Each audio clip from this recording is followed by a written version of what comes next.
আসসালামু আলাইকুম। মোহাম্মদ ইফতেখার আমন্ত্রণ জানাচ্ছি এনটিভির মধ্যাহ্নের খবরে।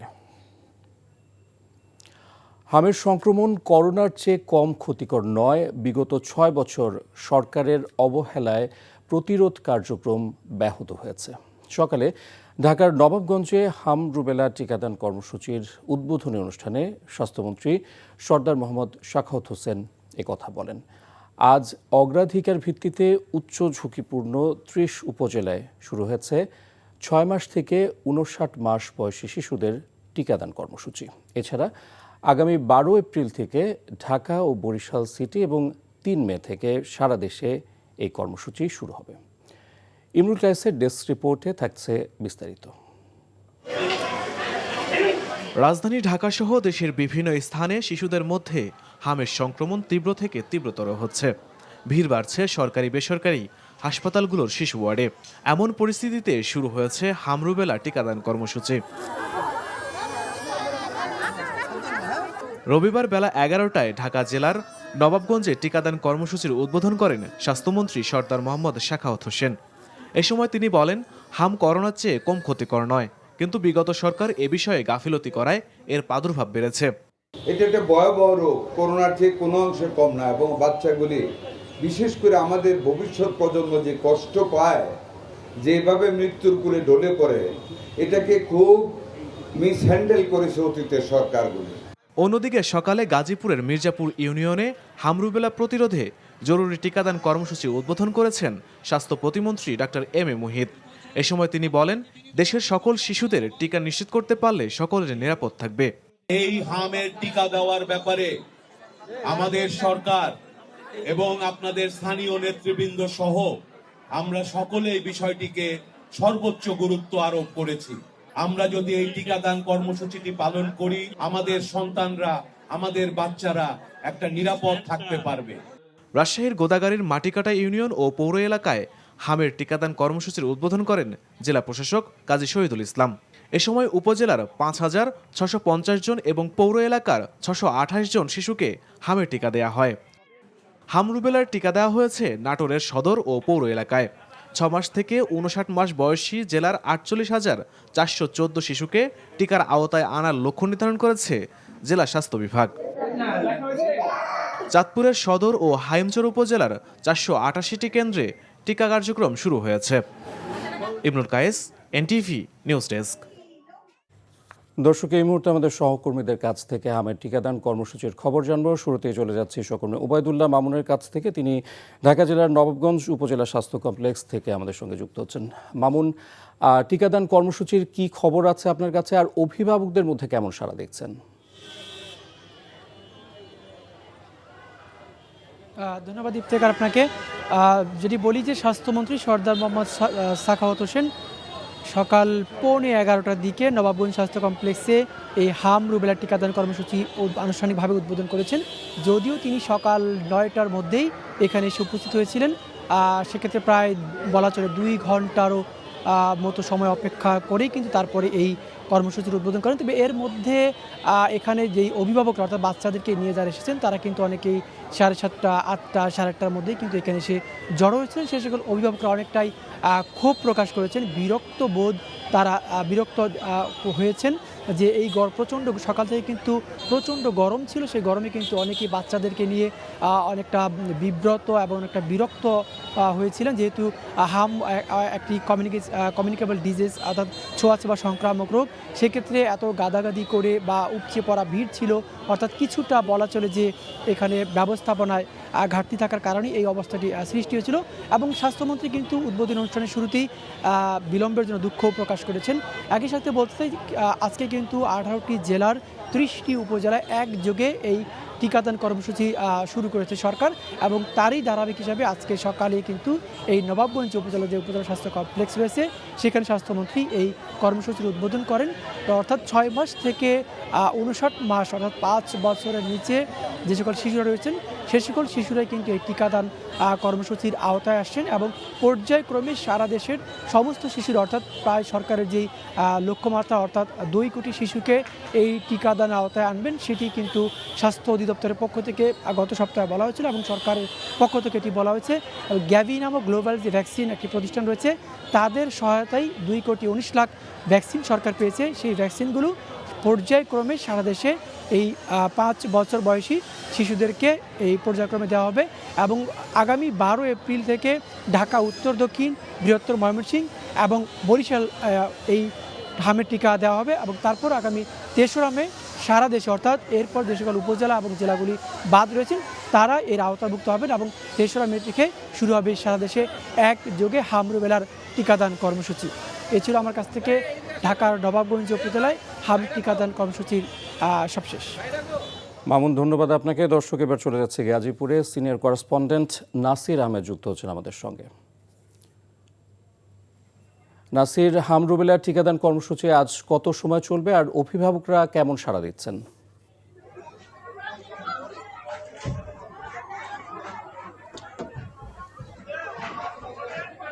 হাম রুবেলার রোগ প্রতিরোধে সকাল থেকে এখানে টিকা দেওয়ার কর্মসূচি শুরু হয়েছে। বেলা 9:30টার দিকে স্বাস্থ্য প্রতিমন্ত্রী এম এ মোহিত উনি আনুষ্ঠানিকভাবে সেটা উদ্বোধন করেছেন। টিকা দেওয়া শুরু থেকেই আমরা দেখেছি দীর্ঘ লাইন ধরে এখানে শত শত নারী পুরুষ তাদের সন্তানদের নিয়ে এসেছেন এবং তারা দীর্ঘ লাইন দিয়ে তারা সন্তানদেরকে টিকা দিচ্ছেন এবং বিশেষ করে এই ভাওয়াল মির্জাপুর এলাকায় বেশ কিছু শিল্প কারখানা রয়েছে। এখানকার গার্মেন্টসে যে সমস্ত মহিলারা রয়েছেন তারা আজকে ছুটি নিয়েছেন, ছুটি নিয়ে তাদের সন্তানকে এখানে নিয়ে এসেছেন। টিকা দিয়ে আজকে যাবেন, কারণ কালকে থেকে তাদের আবার ডিউটি শুরু হয়ে যাবে। এই ভাওয়াল মির্জাপুর ইউনিয়ন পরিষদ কেন্দ্রে এখানে 8টা রুমে তাদেরকে টিকা দেওয়া হচ্ছে এবং তারা দীর্ঘ লাইন ধরে এবং দীর্ঘক্ষণ অপেক্ষা করে করে তারা টিকা দিচ্ছেন। এই আশেপাশের লোকজন যারা আছেন এই মির্জাপুর এবং গাজীপুরের বিভিন্ন এলাকায় বিভিন্ন ব্রেক সেন্টারে আগামীকাল থেকে টিকা দেওয়ার কর্মসূচি চলবে এবং আগামী 28 দিনের মধ্যে এই হাম রুবেলা রোগ প্রতিরোধের টিকা দেওয়ার কর্মসূচি তারা শেষ করবেন এবং মহিলা এবং পুরুষ যারা অভিভাবক আছেন তাদের মধ্যে ব্যাপক সাড়া আমরা লক্ষ্য করেছি এবং তারা অনেকটা উৎসাহ উদ্দীপনার মাধ্যমে এখানে শিশুদের টিকা দিচ্ছেন এবং আগামীতে যাতে তাদের সন্তানরা নিরাপদ থাকে সেই উদ্দেশ্য নিয়ে তারা তাদের সন্তানদের নিয়ে এখানে এসেছেন। এই ছিল টিকাদান কর্মসূচির কেন্দ্রের অবস্থা। নবাবগঞ্জ এবং গাজীপুর থেকে হামের টিকাদান কর্মসূচির খবর জানছিলাম। এ পর্যায়ে নাটোর থেকে সরাসরি যুক্ত হচ্ছেন সিনিয়র করেসপন্ডেন্ট হালিম খান। হালিম, টিকাদান কর্মসূচি নিয়ে কি বলছেন সাধারণ মানুষ?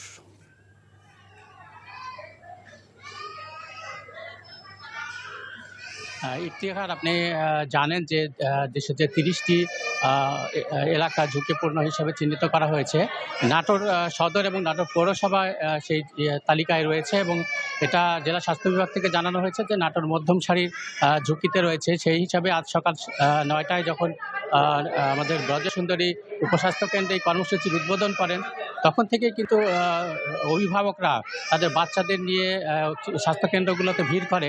আর আমি যেখানে অবস্থান করছি নাটোর 250 শয্যার জেনারেল হাসপাতালে, এখানকার যে স্থায়ী টিকাদান কেন্দ্র, এখানে কিন্তু সকাল 9টায় টিকাদান কর্মসূচি শুরু হয়েছে এবং সকাল থেকে আমরা এখানে দেখেছি প্রচুর অভিভাবক তাদের বাচ্চাদের নিয়ে এখানে ছুটে আসছেন টিকা দিতে এবং টিকা কেন্দ্রের যে ভেতরের কক্ষে আমরা গিয়ে দেখেছি সেখানে প্রচণ্ড ভিড় এবং গাদাগাদি করে ভেতরে অবস্থান করছেন অভিভাবকরা। তো আপনাকে জানিয়ে রাখি যে নাটোর সদর এবং পৌর এলাকায় 48,414 জন শিশুকে টিকাদানের লক্ষ্যমাত্রা নির্ধারণ করা হয়েছে। আর সকাল পর্যন্ত আমি খবর নিয়েছি হাম রুবেলা আক্রান্ত শিশু এই জেনারেল হাসপাতালে ভর্তি রয়েছে। ইফতেখার, নাটোর থেকে টিকাদান কর্মসূচির সবশেষ খবর জানছিলাম। রাজধানীর হাসপাতালগুলোতে আশঙ্কাজনক হারে বাড়ছে হামে আক্রান্ত শিশুর সংখ্যা। ঢাকার বাংলাদেশ শিশু হাসপাতাল থেকে সরাসরি যুক্ত হচ্ছেন সহকর্মী নাহিদ প্রিন্স। নাহিদ, হাম সংক্রমণ নিয়ে আসা রোগীরা ঠিকমতো চিকিৎসা পাচ্ছেন কিনা জানাবেন, পাশাপাশি জানতে চাই রোগীর স্বজন ও চিকিৎসকরা কি বলছেন।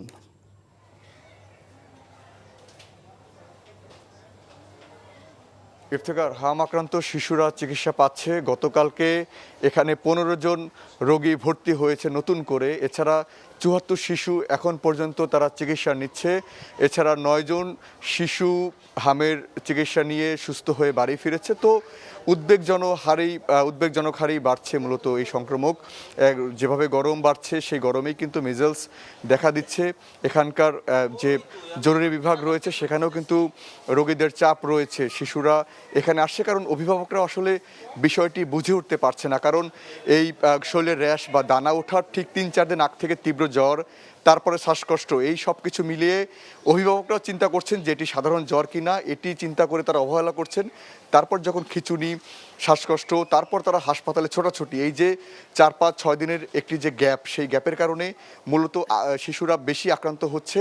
তারপরে এই যে নিউমোনিয়ার প্রভাবের ফলে কিন্তু শিশুরা মৃত্যুর মুখেও তারা পড়ছে। কারণ গতকালকে এই বাংলাদেশ শিশু হাসপাতালে একজন রোগী মারা গেছে নিউমোনিয়া আক্রান্ত হয়ে। প্রথমে তার হাম হয়েছিল, হাম থেকে তারপর নিউমোনিয়া। এছাড়া একজন হাম রোগী কিন্তু 18 জন শিশুকে আক্রান্ত করতে পারে। তাই যেসব শিশুরা বাসায় আইসোলেশনে রয়েছে তারা যেন সেই সব কিছু মেনটেন করে চলে, এগুলো তারা বলছিলেন। হাসপাতাল কর্তৃপক্ষরা বলছেন যে এটি দেখা দেওয়ার সঙ্গে সঙ্গে যেন দেরি না করে, যদি খিঁচুনি বাড়ে দেরি না করে হাসপাতালে দ্রুত আসার জন্য। কারণ এখন এই সংক্রমক যেটি চলছে হাম, সেটি কিন্তু বুঝে ওঠার আগেই আসলে মূলত বাচ্চাদেরকে আক্রমণ করছে। এখানে যে টিকাদান কর্মসূচি সারা দেশ জুড়ে চলছে আজকে সকাল থেকে, সেটির পরিপ্রেক্ষিতে কিন্তু বাংলাদেশ শিশু হাসপাতালেও টিকাদান কর্মসূচি চলছে। তবে সেটি সরকার নির্ধারিত না, রেগুলার কর্মসূচি। সেখানে 10 শিশু, 9 মাস বয়সী 10 শিশু টিকা গ্রহণ করেছে।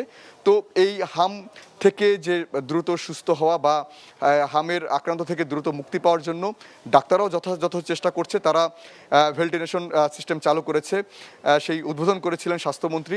তারা বলছেন যে যত দ্রুত সম্ভব শিশুদেরকে সুস্থ করে তারা বাড়ি পাঠাচ্ছেন। এবং সেই পরিপ্রেক্ষিতে কিন্তু বাংলাদেশ শিশু হাসপাতাল সেই শুরু থেকেই, মার্চ মাসের শুরু থেকেই তারা সেই উদ্যোগগুলো নিয়েছিল। এবং সেই উদ্যোগে তারা বলছেন যে যেসব শিশুরা সাধারণ হাম হয়েছে কিনা সেটি পরীক্ষা যাচাই বাছাই করার জন্য যারা আসছেন তারাও কিন্তু 50% উপরেই কিন্তু ধরা পড়ছে যে তারা হামে আক্রান্ত শিশু না। তবে যেসব শিশুরা এখানে আসছে ঢাকার বাইরে থেকে, তাদের বেশিরভাগই দেখা গেছে যে নিউমোনিয়া হয়েছে, বিভিন্ন হাসপাতালে ভর্তি ছিল ঢাকার বাইরে, তারপর সেখান থেকে তাদেরকে ঢাকায় পাঠানো হয়েছে। সেই সব রোগীরাও কিন্তু এখানে ভর্তি আছে এবং যারা খুবই ক্রিটিক্যাল মুহূর্তে তারা রয়েছে। তো এই ছিল আমার কাছে হাসপাতাল থেকে সবশেষ। জানছিলাম হামের প্রাদুর্ভাবের খবর। জ্বালানি সংকটের কারণে সরকারি বেসরকারি অফিসের সময়সূচিতে পরিবর্তন এনেছে সরকার। নতুন সিদ্ধান্ত অনুযায়ী পরবর্তী নির্দেশ না দেয়া পর্যন্ত আজ থেকে 1 ঘন্টা কমে অফিস চলবে সকাল 9টা থেকে বিকেল 4টা পর্যন্ত। শনিবার এ সংক্রান্ত প্রজ্ঞাপন জারি করে জনপ্রশাসন মন্ত্রণালয়। প্রজ্ঞাপনে বলা হয়, রোববার থেকে বৃহস্পতিবার পর্যন্ত সকাল 9টা থেকে বিকেল 4টা পর্যন্ত অফিস চলবে। এছাড়া শুক্র ও শনিবার সাপ্তাহিক ছুটি। জরুরি সেবা ব্যতীত সব বিপণী বিতান ও শপিং মল সন্ধ্যা 6টায় বন্ধ করতে হবে। ব্যাংক ও আর্থিক প্রতিষ্ঠানের সময়সূচিও একই হবে। এদিকে আদালতের অফিস সময়সূচি নির্ধারণের বিষয়ে সুপ্রিম কোর্ট প্রয়োজনীয় নির্দেশনা দিবেন। অন্যদিকে বেসরকারি খাতের শিল্প প্রতিষ্ঠান বা কলকারখানার কর্মঘণ্টা নির্ধারণের ক্ষেত্রে শ্রম ও কর্মসংস্থান মন্ত্রণালয় প্রয়োজনীয় নির্দেশনা দেবে বলেও প্রজ্ঞাপনে জানানো হয়েছে। দেশের অর্থনৈতিক পরিস্থিতি বিবেচনায় এই মুহূর্তে এলডিসি তালিকা থেকে উত্তরণ সম্ভব নয় বলে জানিয়েছেন অর্থ ও পরিকল্পনা মন্ত্রী আমির খসরু মাহমুদ চৌধুরী। সকালে পরিকল্পনা মন্ত্রণালয়ের এনএসি সম্মেলন কক্ষে এলডিসি উত্তরণের প্রস্তুতি মূল্যায়ন সভা শেষে সাংবাদিকদের প্রশ্নের জবাবে একথা বলেন তিনি। অর্থমন্ত্রী বলেন, ক্ষমতা গ্রহণের পর সরকার সব কয়টি সূচকে নিম্নগামী অর্থনীতি পেয়েছে। সেই সঙ্গে নতুন করে মধ্যপ্রাচ্যের যুদ্ধ পরিস্থিতিতে বৈশ্বিক চ্যালেঞ্জ মোকাবেলা করতে হচ্ছে। অর্থনীতিতে রক্তক্ষরণ হচ্ছে জানিয়ে অর্থমন্ত্রী আরও বলেন, নির্বাচিত সরকার হওয়ায় দাম বাড়িয়ে জনগণের উপর চাপ সৃষ্টি করতে চায় না সরকার। তবে জ্বালানি সরবরাহ জটিলতার কারণে আগামীতে দ্রব্যমূল্য বাড়তে পারে বলেও জানান আমির Khasru Mahmud Chowdhury. Gave a long view on this and others. ইকোনমির সব মানদণ্ড নিম্নগামী আমরা যখন দায়িত্ব নিয়েছি, তো সুতরাং সেখানে তো গ্র্যাজুয়েশনের প্রশ্ন আসছে না। তার উপরে হচ্ছে বাংলাদেশের এখন মধ্যপ্রাচ্যে যে যুদ্ধ চলছে, এটার ইম্প্যাক্ট অনেক বড়। এবং এটা বাংলাদেশের তহবিল, সরকারি তহবিলকে এটা থেকে রক্তক্ষরণ হচ্ছে, এক কথায় বলতে গেলে রক্তক্ষরণ হচ্ছে। এগুলো আমরা ফায়ার ফাইটিং করতেছি প্রত্যেক দিন। তারপরে বাংলাদেশের আপনার যে দায় দেনা হয়েছে, এটা ম্যানেজমেন্ট একটা বড় ধরনের একটা সমস্যা হয়ে দাঁড়িয়েছে। রাজধানীতে জ্বালানি তেলের সংকট যেন দিন দিন আরও প্রকট হচ্ছে। পেট্রোল পাম্পে দীর্ঘ লাইন, ঘন্টার পর ঘন্টা অপেক্ষা, তবুও মিলছে না নিশ্চয়তা। এতে সবচেয়ে বেশি ভোগান্তিতে পড়েছেন কর্মজীবী মানুষ, যারা প্রতিদিন জীবিকার তাগিদে ছুটে বেড়ান শহরের এক প্রান্ত থেকে আরেক প্রান্তে। আবির আহমেদের রিপোর্ট। রাজধানীর নিউ মার্কেট এলাকায় একটি মেসে থাকেন ব্যক্তিগত গাড়ি চালক মোহাম্মদ আলামিন। পরিবার থাকে নারায়ণগঞ্জে। কাজের তাগিদে রাজধানীতে একাই তার বসবাস। জ্বালানি তেল নিতে রোববার ভোর 4টার দিকে লাইনে দাঁড়ান তিনি। সকাল 10টায় যখন তার সাথে কথা হয় ততক্ষণে পেরিয়ে গেছে 6 ঘন্টা। তবুও লাইন খুব বেশি এগোয়নি। ক্লান্ত চোখ, অবসন্ন মুখ, তবুও লাইনে অপেক্ষা করা ছাড়া যেন আর কোনো উপায় নেই। ডিউটি শেষে তারপরে ওরা যে আবার পরের দিনকার আবার তেলের জন্য সিরিয়ালে দাঁড়াইতে হয়। এইভাবে আমরা যদি লাইনে দাঁড়াইয়া থাকি তাহলে পরিবারে আমরা কিভাবে সময় দেব? আমাদের খুবই দুর্ভোগ হচ্ছে এবং এটা সরকারের কাছে আমরা আবেদন জানাই যাতে এই সংকট যত দ্রুত সম্ভব এইটা মোকাবেলা করা দরকার। প্রতিদিন কাজের জন্য ছুটতে হয় শহরের এক প্রান্ত থেকে আরেক প্রান্তে, কিন্তু তেলের অভাবে সেই ছুটে চলা আজ থমকে গেছে। রাজধানীর খিলগাঁয়ে একটি মেসে থাকেন শেখ খুরশিদ, করেন রাইড শেয়ারিং। 2 সন্তান আর স্ত্রী গ্রামে, তাদের দেখভালের পুরো দায়িত্ব তার কাঁধে। মোটরসাইকেলই তার জীবিকার একমাত্র ভরসা, কিন্তু তেলের অভাবে সেই ভরসাও এখন অনিশ্চয়তায়।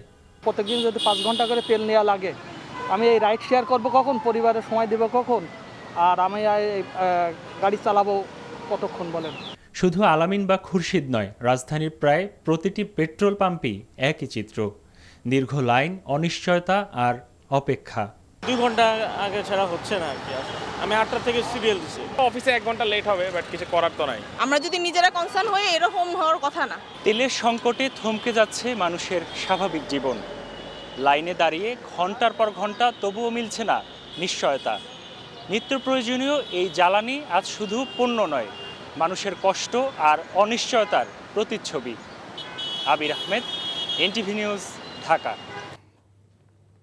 জুলাই আগস্ট অভ্যুত্থানে ছাত্রদল নেতা ওয়াসিম সহ 6 জনকে হত্যার ঘটনায় মানবতা বিরোধী অপরাধের মামলায় চট্টগ্রাম 6 আসনের সাবেক সংসদ সদস্য ABM ফজলে করিম চৌধুরী সহ 22 জনের বিরুদ্ধে আনুষ্ঠানিক অভিযোগ দাখিল করেছে প্রসিকিউশন। আজ আন্তর্জাতিক অপরাধ ট্রাইব্যুনালের রেজিস্ট্রারের কাছে অভিযোগ জমা দেওয়া হয়। মামলায় অন্য আসামিদের মধ্যে অন্যতম হলেন সাবেক পররাষ্ট্রমন্ত্রী ডক্টর হাসান মাহমুদ, সাবেক শিক্ষামন্ত্রী মহিবুল হাসান চৌধুরী নওফেল, চট্টগ্রাম সিটি কর্পোরেশনের সাবেক মেয়র আজম নাসিরউদ্দিন, রেজল করিম, মহিউদ্দিন বাচ্চু, হেলাল আকবর। আসামিরা সবাই আওয়ামী লীগ ও এর সহযোগী সংগঠনের সঙ্গে জড়িত। এই ছিল মধ্যাহ্নের খবর। এই খবরের ভিডিও শো আপডেট জানতে ভিজিট করুন NTV অনলাইন www.ntvbd.com। এছাড়াও এনটিভির জনপ্রিয় সব অনুষ্ঠান ও খবরের আপডেট জানতে ভিজিট করুন আমাদের ইউটিউব ও ভেরিফাইড ফেসবুক পেজ। 2টায় দুপুরের খবর দেখার আমন্ত্রণ রইল। ধন্যবাদ সবাইকে।